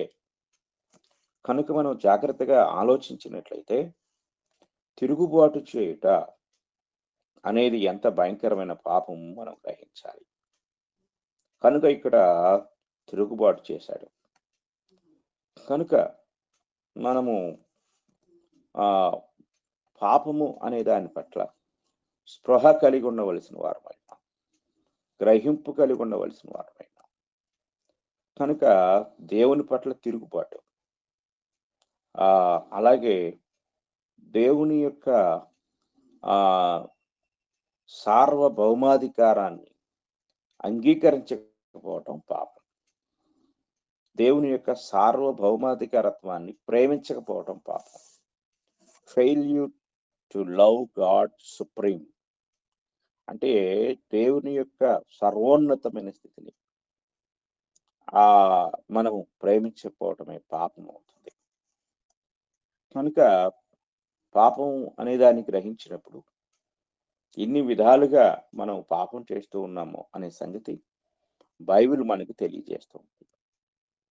ద్వితీయోపదేశకాండం 6వ అధ్యాయము 5వ వచనాన్ని మనం చదువుకున్నట్లయితే అక్కడ ఇశ్రాయేలుకు దేవుడు ఒక చట్టాన్ని ఇస్తాడు. ఆయన ఆ చట్టములో ప్రధానమైన ఆజ్ఞ ఇది: నీ పూర్ణ హృదయముతోను, నీ పూర్ణ ఆత్మతోను, నీ పూర్ణ శక్తితోను నీ దేవుడైన యెహోవాను ప్రేమింపవలెను. ద్వితీయోపదేశకాండం 6వ అధ్యాయం 5వ వచనం. ఇశ్రాయేలుకు దేవుడు ఒక నిబంధన ఇచ్చాడు. వారు ఆరాధనలో ప్రతిసారి దీన్ని చదవాలి. దీన్ని క్షమా అంటారు హెబ్రీ భాషలో. ఈ క్షమా ఏమిటి అంటే, ఇశ్రాయేలు వినుము, మన దేవుడైన యెహోవా అద్వితీయుడగు యెహోవా నీ పూర్ణ హృదయముతోను, నీ పూర్ణ ఆత్మతోను, నీ పూర్ణ శక్తితోను నీ దేవుడైన యెహోవాను ప్రేమింపవలెను. కనుక ఎవరైతే ఇక్కడ దేవుడు ఎందుకు ఇది చేశాడు అంటే, ఈ చట్టం చేశాడు, ఎందుకు దేవుడు ఇంత స్పష్టంగా దానిని ప్రేమించాలి, పూర్ణ హృదయంతో ప్రేమించాలి, పూర్ణ ఆత్మతో ప్రేమించాలి, పూర్ణ శక్తితో ప్రేమించాలి అంటే, ప్రేమించడానికి ఇన్ని విధానాలు ఎందుకు అనేది మనం జాగ్రత్తగా గ్రహించినప్పుడు ధర్మశాస్త్రంలో దేవుడిచ్చిన చట్టంలో ఇది ఇమర్చబడి ఉంది. ఇది మనం ఆలోచించినట్లయితే దేవుడు ఇచ్చిన 10 ఆజ్ఞలు ఒకసారి మనం పరిశీలిద్దాం. నిర్గమకాండం 20వ అధ్యాయం 3వ వచనం నుండి మనం చదువుకున్నట్లయితే, నేను తప్ప వేరొక దేవుడు నీకు ఉండకూడదు. పైన ఆకాశం ఎందే కానీ, క్రింద భూమి ఎందే కానీ, భూమి క్రింద నేల ఎందే కానీ ఉండు. దేని రూపమునైనను విగ్రహమునైనను నీవు చేసుకొనకూడదు. వాటికి సాగిల పడకూడదు, వాటిని పూజింపకూడదు. ఏలయనగా నీ దేవుడైన యెహోవానకు నేను రోషము గల దేవుడును. నన్ను ద్వేషించు వారి విషయంలో 3-4 తరముల వరకు తండ్రుల దోషమును కుమారుల మీదకి రప్పించుచు, నన్ను ప్రేమించి నా ఆజ్ఞను గైకొని వారిని 1000 తరముల వరకు కరుణించి వాడనై ఉన్నాను. అంటే విగ్రహారాధన చేయకూడదు. రెండవది, నీ దేవుడైన యెహోవా నామమును వ్యర్థముగా ఉచ్చరింపకూడదు. యెహోవా తన నామమును వ్యర్థముగా ఉచ్చరింపు వారిని నిర్దోషిగా ఎంచడం. 2, 3వ ఆజ్ఞ, విశ్రాంతి దినమును పరిశుద్ధముగా ఆచరించుటకు జ్ఞాపకం ఉంచుకొనుము. 6 దినములు నీవు కష్టపడి నీ పని అంతయు చేయవలెను.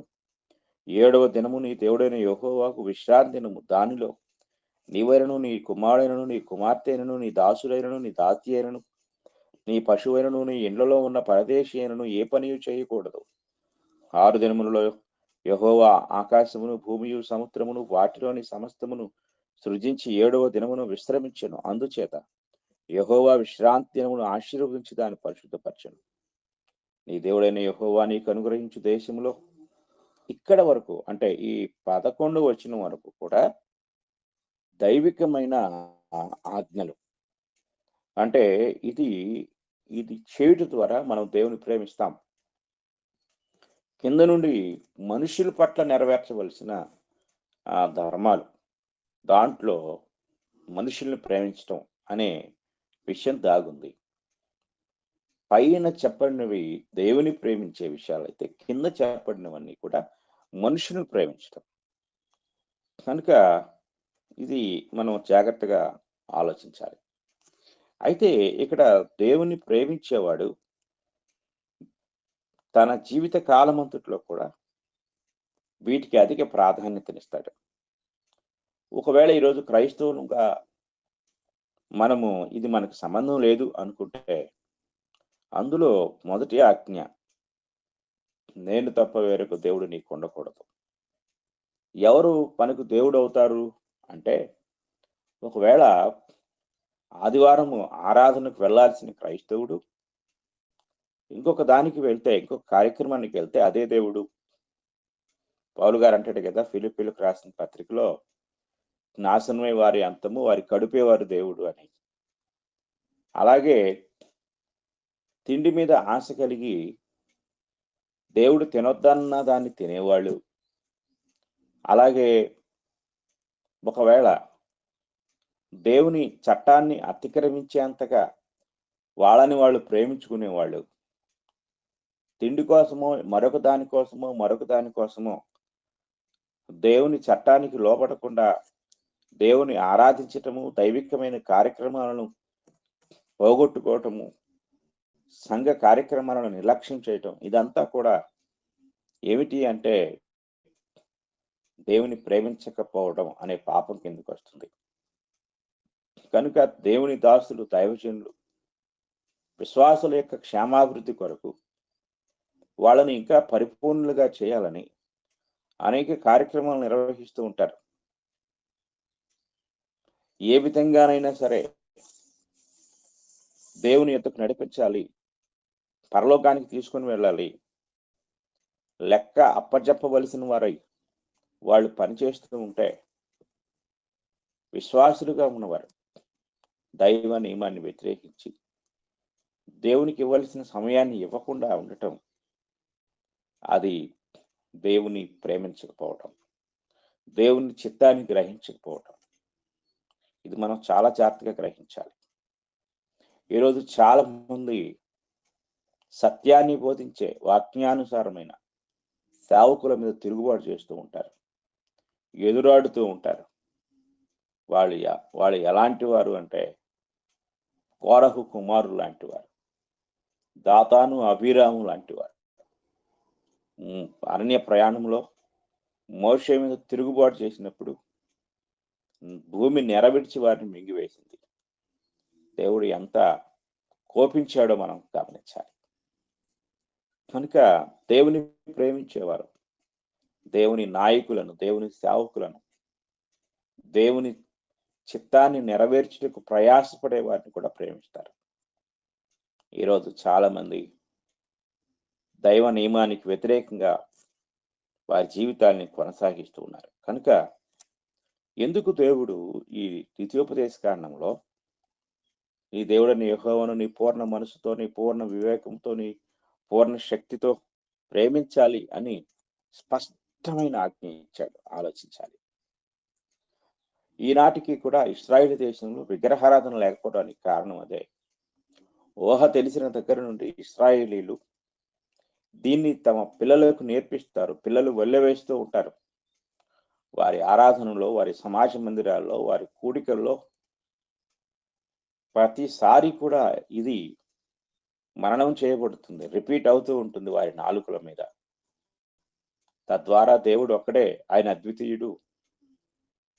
కనుక అద్వితీయుడైన దేవుణ్ణి మాత్రమే ఆరాధించాలి, కానీ ఇక మరే విగ్రహాన్ని లేక మరెవరిని కూడా ఆరాధించకూడదు. ఆరాధిస్తే యెహోవాని ఆరాధించాలి అనే ఆ భావన ఊహ తెలిసేటప్పటికే వారి మనస్సు నిండా పెట్టేస్తారు.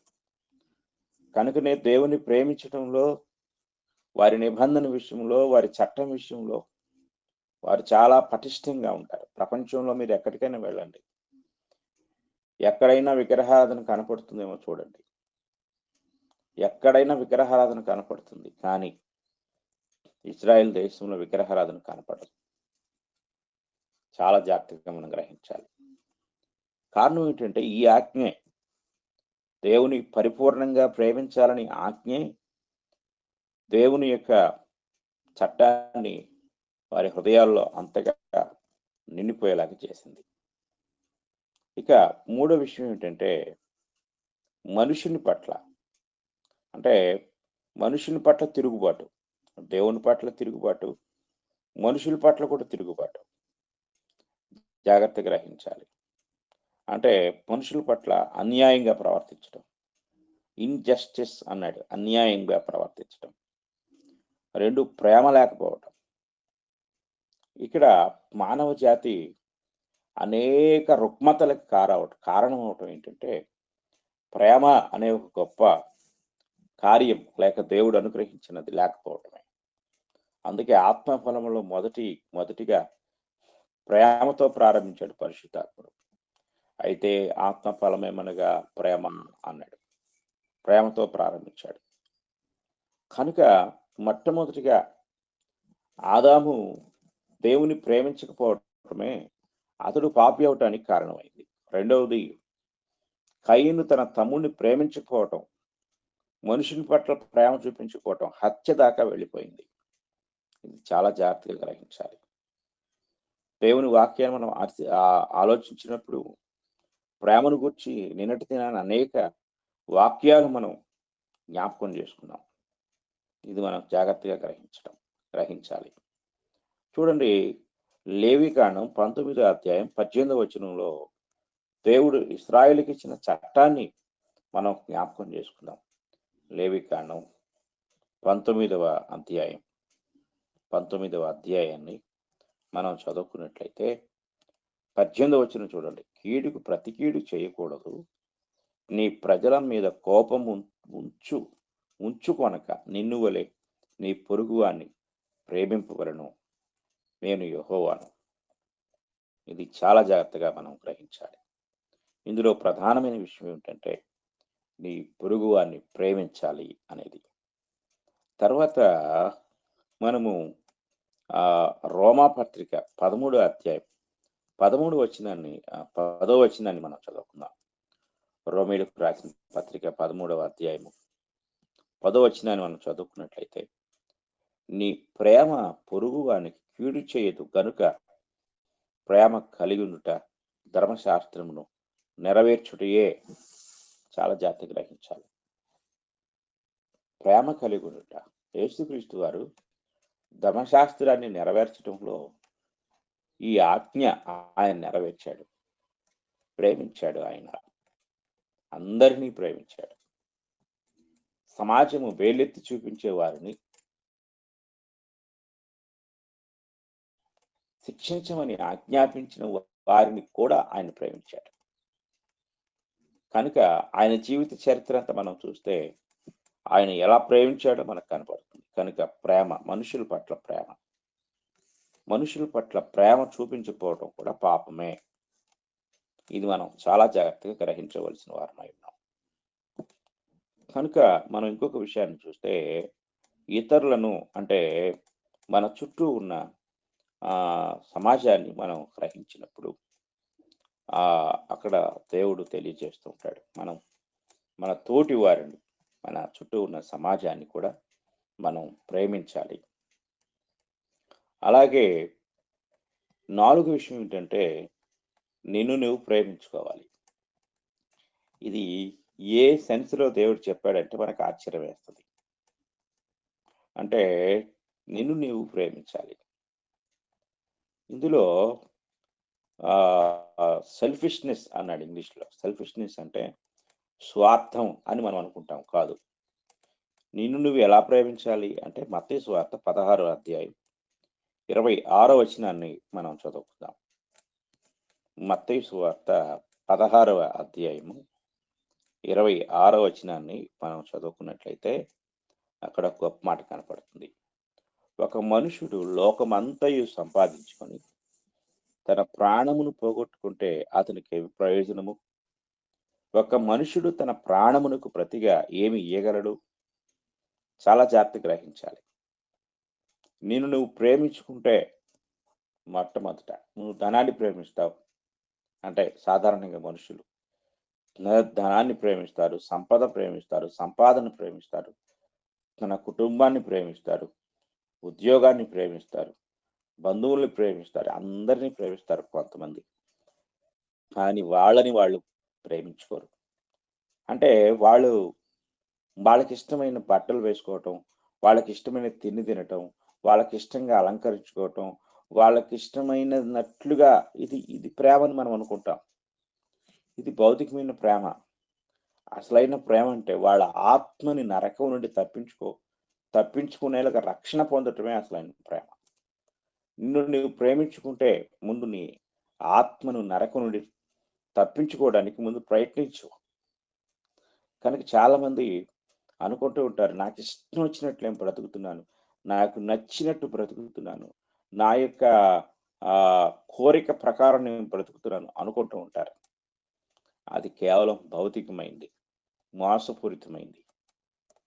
కనుక ప్రియమైన వారలారా, నిజంగా నీవు ప్రేమించుకుంటే నీ ఆత్మ నరకం పాలు కాకుండా నువ్వు రక్షించుకో. అదే నువ్వు ప్రేమించడం.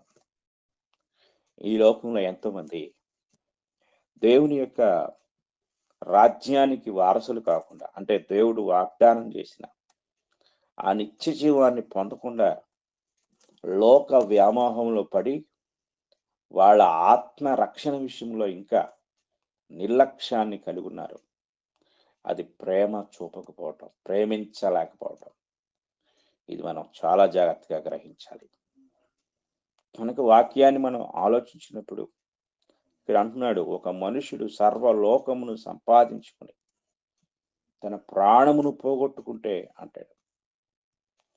కనుక ఇక్కడ మనం ఆలోచించవలసిన విషయం ఏంటంటే, ప్రాణమును పోగొట్టుకునుట అంటే నరకం పాలవటం, రక్షణ లేకపోవటం.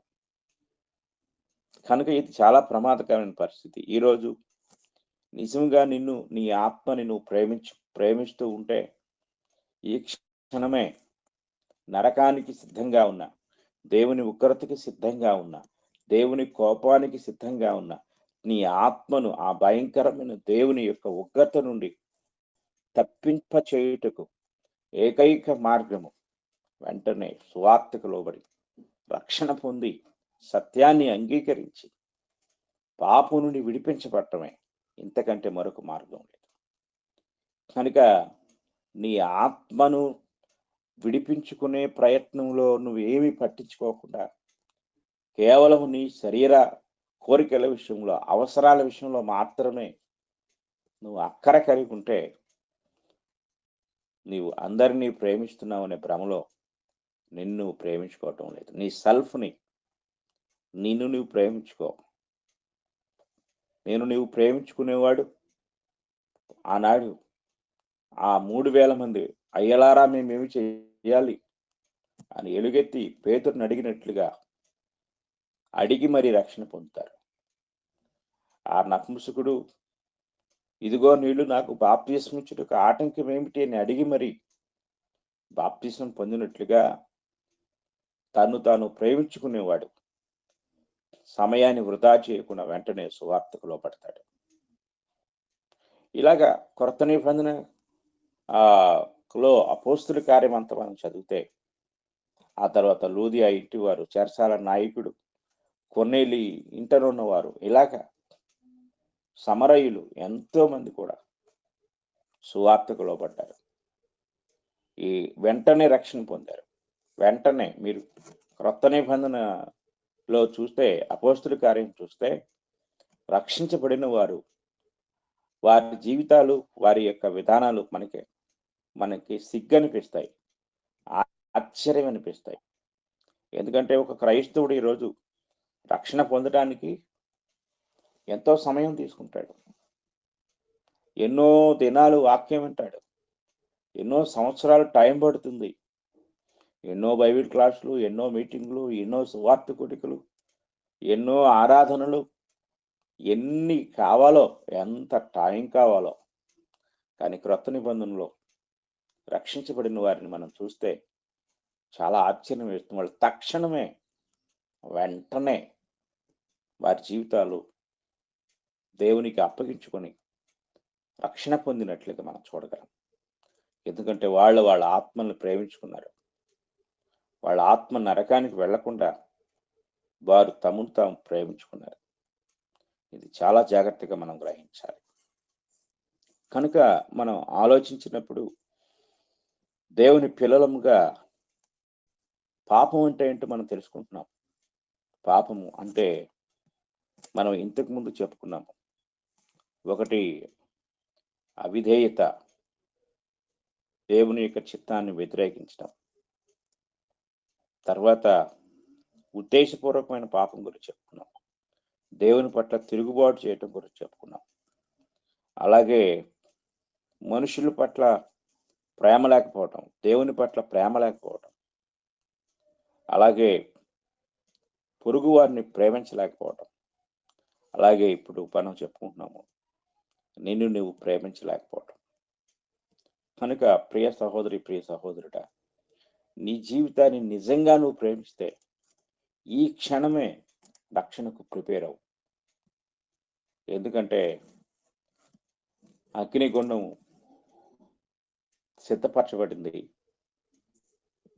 యోహాను గారు అంటాడు యూదులతోటి మత్తయి సువార్త 3వ అధ్యాయంలో, ఇదిగో గొడ్డలి చెట్ల వేరున ఉంచబడి ఉన్నది, మంచి ఫలము ఫలింపని ప్రతి చెట్టును నరకబడి అగ్నిలో వేయబడును అంటాడు. కనుక నరకబడి అగ్నిలో వేయబడే పరిస్థితి సిద్ధంగా ఉంది. నిజంగానే నువ్వు ప్రేమించుకుంటే నీ ఆత్మను నరకం నుండి తప్పించుకోవటానికి వెంటనే సువార్తకు లోబడి ఈ క్షణమే ప్రభువుని రక్షకునిగా అంగీకరించి మారు మనసు పొంది బాప్తీసం పొందటానికి నువ్వు సిద్ధపడు. సత్యాన్ని అంగీకరించడానికి సిద్ధపడు.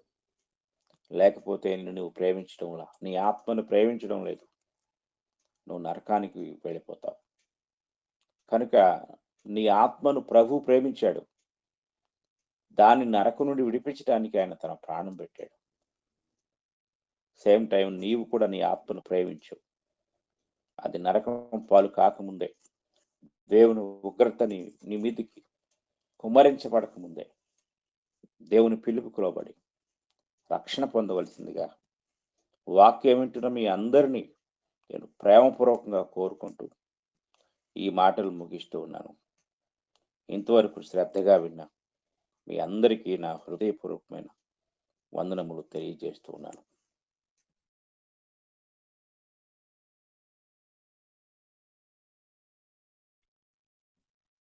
మీకు కూడా వందనములు సార్. ముగింపు ప్రార్థన మీరే చేయండి అండి. పరిశుద్ధుడు అయిన తండ్రి, ప్రేమ కలిగిన దేవా, మీ ఘనమైన నామానికి స్తుతులు, స్తోత్రములు, కృతజ్ఞతలు చెల్లిస్తున్నాం. ఈ మహాకృపను బట్టి పాపమును కూర్చిన విశాలమైన సంగతులు మీరు మాకు ఎంతో వివరంగా బయలుపరుస్తూ ఉన్నారు. మా జీవితాల్లో మాకు తెలియకుండా తరచుగా తప్పిపోయే విషయాలను మీరు బయలుపరుస్తున్నారు తండ్రి. అందును బట్టి మీకు స్తోత్రాలు. వాక్యం విన్న మా ప్రియ సహోదరి సహోదరులో ఎవరైనా ఇంకా ఇలాంటి స్థితిలో ఉంటే దయతో వారికి తెలుసుకునే గ్రహింపు జ్ఞానం దయచేయండి. మారు మనసు అనుగ్రహించండి తండ్రి.